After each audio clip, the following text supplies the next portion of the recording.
Hello साथियों।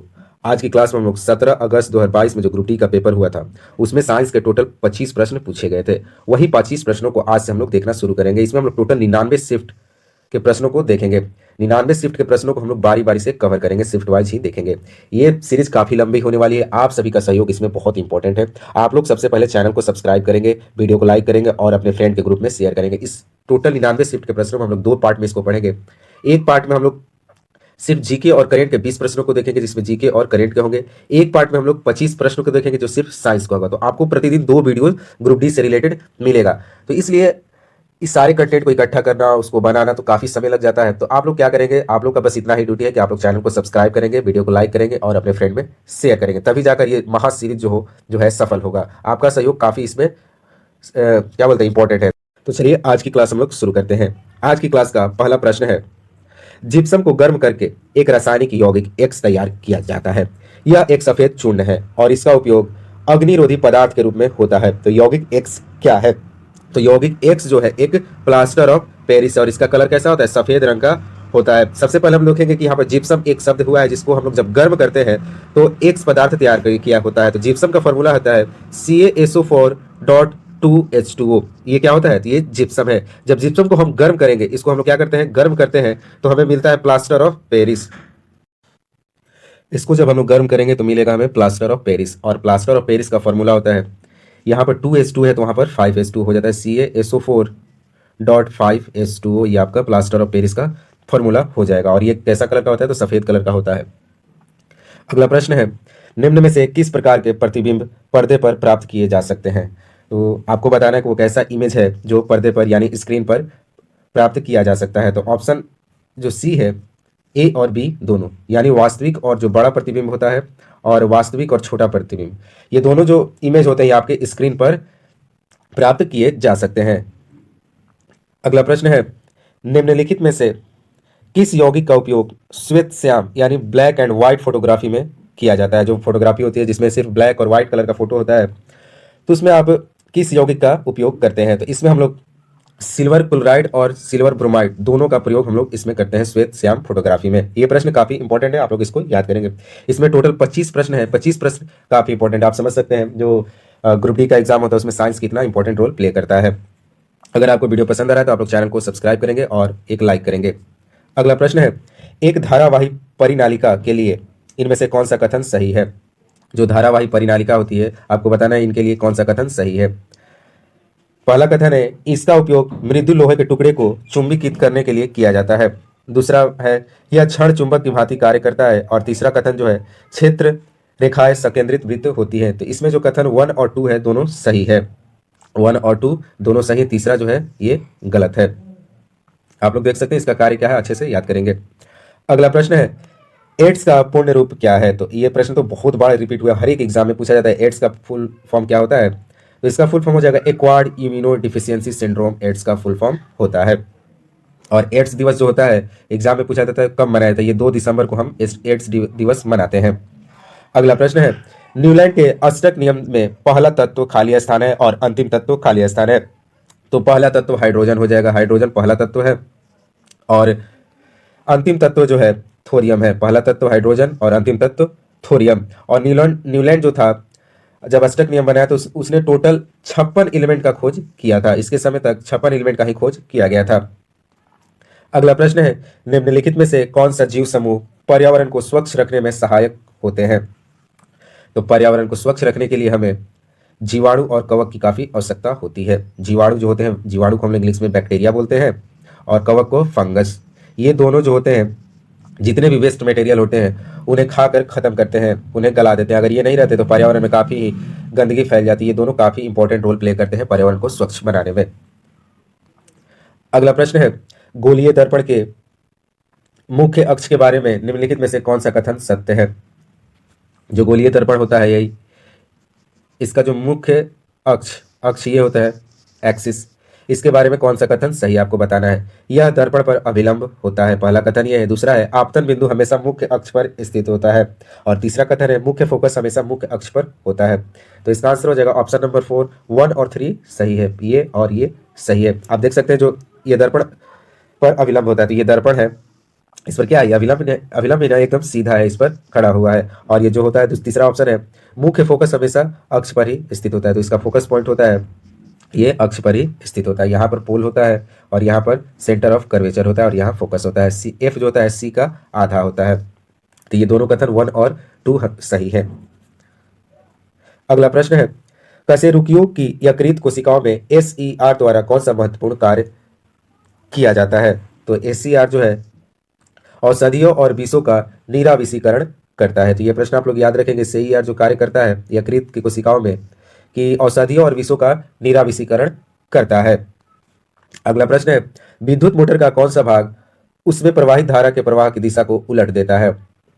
तो जो स्प्लिट रिंग जो होता है, विभक्त बल है, ये क्या करता है कि प्रवाहित धारा के प्रवाह की दिशा को उलट देता है। जब आप 11th-12th में इसका पढ़े होंगे ये डायनेमो का वर्क, तो आपको वहां से याद होगा कि कैसे स्प्लिट रिंग कार्य करता है। अगला प्रश्न है, बल्ब के फिलामेंट को खाली स्थान प्राप्त करने के लिए अत्यंत पतला और लंबा बनाया जाता है। तो बल्ब के फिलामेंट को उच्च प्रतिरोध, हाई रेजिस्टेंस क्या प्राप्त करने के लिए, हाई रेजिस्टेंस प्राप्त करने के लिए हम लोग क्या करते हैं कि इसका अत्यंत पतला और लंबा बनाया जाए। जितना आप पढ़े होंगे कि रेजिस्टेंस जो प्रतिरोध का नियम होता है, अगर तार जितना लंबा और पतला होगा उसमें ज्यादा प्रतिरोध उत्पन्न होगा। तो फिलामेंट को पतला और लंबा इसलिए ही बनाया जाता है कि उस प्रतिरोध हो और फिलामेंट अच्छे से ग्लो करे, उसमें अच्छी रोशनी प्राप्त हो। अगला प्रश्न है, जब परमाणु क्रमांक खाली स्थान और नाभिकीय अवस्थ खाली स्थान, तब नाभिक और संयोजी इलेक्ट्रॉनों के बीच आकर्षण बल खाली स्थान, इसलिए Li लिथियम से फ्लोरीन तक परमाणु त्रिज्या खाली स्थान है। यहां से आपको देखिए एक प्रश्न में 4 प्रश्न को डाल दिया गया है। सबको लगेगा कि ये एक प्रश्न है, नहीं ये 4 प्रश्न है और आपका यहाँ पर पूरा का पूरा जो पीरियोडिक टेबल है उसका थ्योरी कंप्लीट करा लेगा। एक ही प्रश्न में देगा आपको 1 नंबर, लेकिन कंप्लीट कराएगा आपका 4 प्रश्नों के बराबर। तो देखिए क्या प्रश्न करेगा, जब परमाणु क्रमांक बढ़ता है, क्या होता है जब परमाणु क्रमांक बढ़ता है और नाभिकीय आवेश जो है वो भी बढ़ता है। जब परमाणु क्रमांक बढ़ेगा तो आवेश भी बढ़ेगा। परमाणु क्रमांक एटॉमिक नंबर, जब एटॉमिक नंबर बढ़ेगा तो नाभिकीय न्यूक्लियस जो चार्ज है वो भी बढ़ेगा। तब नाभिक और संयोजी इलेक्ट्रॉनों के मध्य, नाभिक मतलब न्यूक्लियस और संयोजी वैलेंस इलेक्ट्रॉन, इनके बीच का जो आकर्षण बल है, इंटरैक्टिव फोर्स जो है वो भी बढ़ता है। इसलिए लिथियम से फ्लोरीन का परमाणु त्रिज्या घटती है। जब हम लिथियम से फ्लोरीन तक जाएंगे तो हमारी क्या हो जाएगा, परमाणु त्रिज्या घटेगा। लिथियम ऊपर है, फ्लोरीन नीचे है। जब इधर आते हैं हम नीचे की ओर तो परमाणु की त्रिज्या क्या होती है, घटती है, क्योंकि वहां पर आकर्षण बल कम होते जाता है, तो परमाणु की त्रिज्या जो है बढ़ती जाती है। न्यूक्लियस और ये जो संयोजी इलेक्ट्रॉन है, इनके बीच में जितना ही इंटरेक्शन कम होगा, इनके बीच में जितना ही आकर्षण बल कम होगा, तो परमाणु की त्रिज्या बढ़ते जाएगा। अगर ये आकर्षण बढ़ेगा तो परमाणु की त्रिज्या घटेगा, सिकुड़कर छोटा हो जाएगा। तो आप लोग यहाँ से देखते हैं टोटल 4 प्रश्न आपसे पूछे गए थे। अगला प्रश्न है, एक धुएं से भरे कमरे में प्रवेश करने पर प्रकाश की एक बारीक किरण इनमें से किस कारण दिखाई देती है? आप लोग अगर घर में रहते होंगे, रूम में सुबह के टाइम आप देखते होंगे, चाहे शाम के टाइम भी, अगर कोई रूम में छिद्र हो, रोशनदार हो, तो वहां से अगर जब लाइट आती है तो एक पतली प्रकाश की बीम जैसी दिखाई देती है और उसमें धूल कण दिखाई देते हैं उड़ते हुए। वो किसके कारण होता है? तो प्रकाश के प्रकीर्णन के कारण, स्कैटरिंग ऑफ लाइट के कारण ये बीम आपको दिखाई देते हैं। अगला प्रश्न है, what parts of respiratory system prevent the air passage from collapsing? तो कोलैप्स होने से रिंग ऑफ कार्टिलेज बचाता है किसको? तो रेस्पिरेटरी सिस्टम जो होता है, जब उसमें एयर पास होता है तो उसको फटने से कौन बचाता है? तो कार्टिलेज में जो रिंग मौजूद होते हैं वही उसको बचाते हैं। अगला प्रश्न है, और ये भी प्रश्न देखिए, एक पूरा का पूरा फोटो दे दिया है, प्लांट जो पत्ती होती है लिप्स के बारे में दे दिया और उसके सारे अंगों को आपको दर्शाना है कि कौन सा अंग का क्या नाम है। तो देखिए ए पर है, ठीक है, एक बार पढ़ लेते हैं प्रश्न। एक पत्ती की अनुप्रस्थ काट के निम्नलिखित चित्र का अध्ययन करें और बताएं कि कौन सा विकल्प इनमें से अक्षरांकन को दर्शाता है। तो ए नंबर पर आपका है मोमी। ए पर क्या है? ऊपरी अधिचर्म। ये आपका आंसर हो जाएगा। पहले में ए में हो जाएगा ऊपरी अधिचर्म। ऊपरी अधिचर्म को हम लोग आउटर इपीडर्मिस बोलते हैं, आउटर इपीडर्मिस यानी ऊपरी अधिचर्म।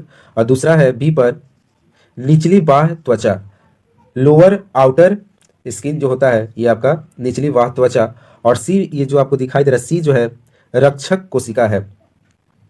और जो डी नंबर ये आपको दिखाई दे रहा है, दो चीज, डी जो है वायु अवकाश है और ई पर जो है हरित लवक यानी क्लोरोप्लास्ट है। आप लोग देख रहे हैं कितना डिफिकल्ट प्रश्न बनाया है। तो आप लोग इसके लिए सबसे पहले आपको एनसीईआरटी का जो बुक है उससे गो थ्रू जाना होगा। आपको बारी बारी से, अभी बहुत ज्यादा टाइम है, आप लोग एक प्रश्न को देखिए और उसको एनालिसिस करके और उससे रिलेटेड टॉपिक आपको एनसीईआरटी में ही मिलेगा। तो आप जाकर वहां से उस चैप्टर को कंप्लीट करेंगे।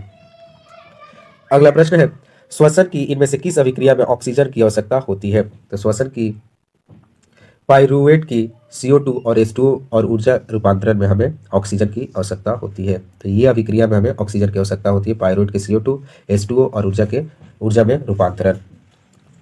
अगला प्रश्न है, निम्नलिखित में से कौन सा संबंध ओम के सही गणितीय रूप में निरूपण करता है? तो ओम का जो फॉर्मूला होता है V=IR, यही इसका ओम लॉ का सही रूप निर्धारित करता है। यहाँ से हम लोग 3 प्रश्न बनाते हैं। एक बार पूछ देता है, यहाँ इसका मतलब हो गया वोल्ट, क्या हो गया इसका वोल्ट, ये हो गया आपका I से हो जाता है करंट, और R से क्या होता है रेजिस्टेंस अवरोध, और इसका विद्युत।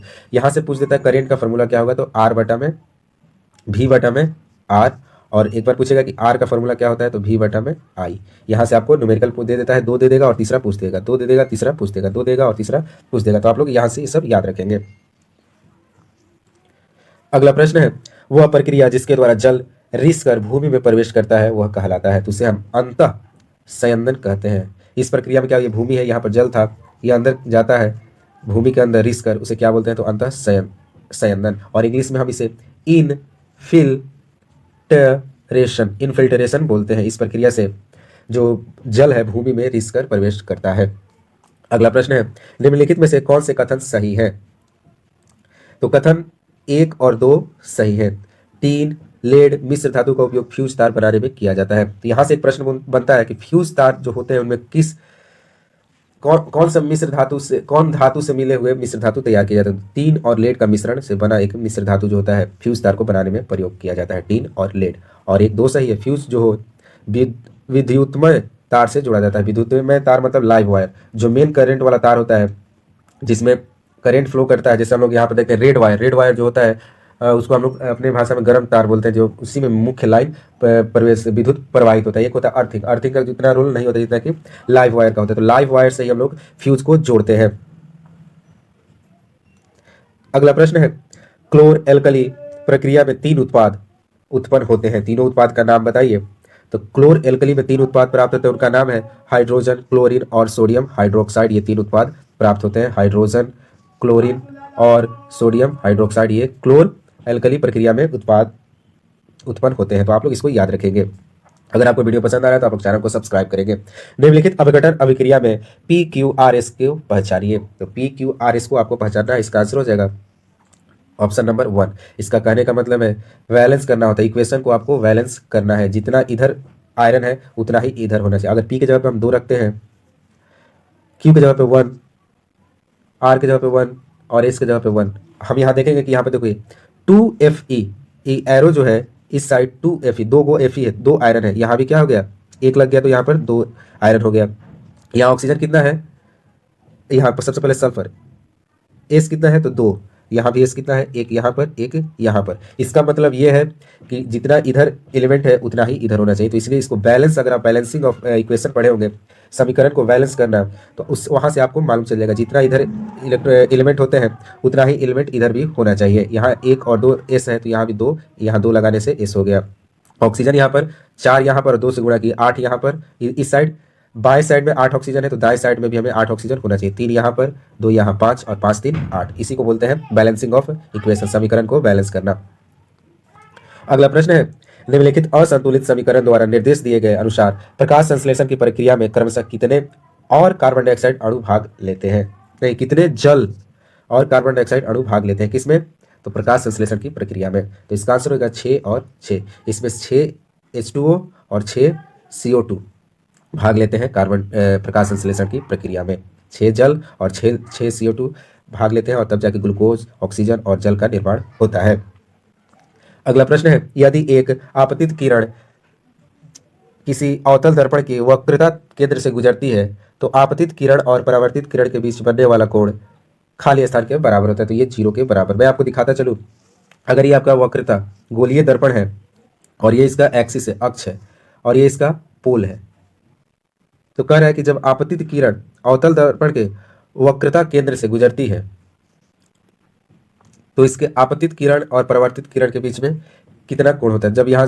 जब पोल से गुजरती है किरण तो ये सीधे निकल जाती है, तो ऐसे गई और ऐसे ही आ गई, तो इसके बीच में कितने डिग्री का? 0 डिग्री का कोण बनेगा। अगला प्रश्न जो कि लास्ट प्रश्न है, नीचे दी गई, आपको देखने में थोड़ा असुविधा हो रही है कि मैं आपको पढ़ के सुना दूंगा। नीचे दी गई तालिका गर्भ निरोधन के 4 विधियों और उनके कार्य के तरीके को दर्शाती है। कौन सा विकल्प सही सुमेलित दर्शाता है? यहाँ पर गर्भ निरोधन के 4 विधि दर्शा दी गई है, आपको मिलान करना है।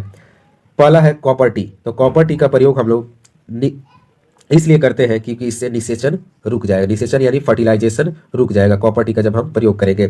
दूसरा है मुखी गोलियां जो होती है, दवाइयां, मुखी गोलियां जो होती है उससे क्या होता है? रोपण रुक जाएगा, रोपण इससे रुक जाता है। तीसरा है कंडोम। इसका उपयोग इसलिए करते हैं कि शुक्राणु गर्भाशय ग्रीवा तक नहीं पहुंच पाते हैं। और लास्ट है नालिका अच्छेदन यानी ट्यूबेक्टोमी। इसमें यह होता है कि अंडाणु गर्भाशय तक नहीं पहुंच पाता है। तो यहाँ पर हम लोग 4 विधि देखें जिससे हमें गर्भ निरोधन की 4 विधियां कहते हैं। तो ये आपको अगर ये वीडियो पसंद आ रहा हो, आप देख रहे हैं कितना मेहनत से एक वीडियो को बनाया जा रहा है, तो इसमें हम टोटल 50-25 प्रश्न के साइंस के 25 प्रश्न को देखें। अगर आपको ये वीडियो पसंद आ रहा है तो सबसे पहले आप लोग चैनल को सब्सक्राइब करेंगे और वीडियो को लाइक करेंगे। और काफ़ी कम समय आपको ये सारा कंटेंट दिया जा रहा है। आप जाएंगे बड़े बड़े चैनलों पर 1.5 घंटा, 1 घंटा, 2 घंटा में यही 25 प्रश्न कराने में लोग ले रहे हैं। तो आप अपनी तैयारी के लिए समय बचाना चाहते हैं तो आप इस चैनल से जरूर जुड़े। मिलते हैं नए वीडियो के साथ। जय हिंद, जय भारत।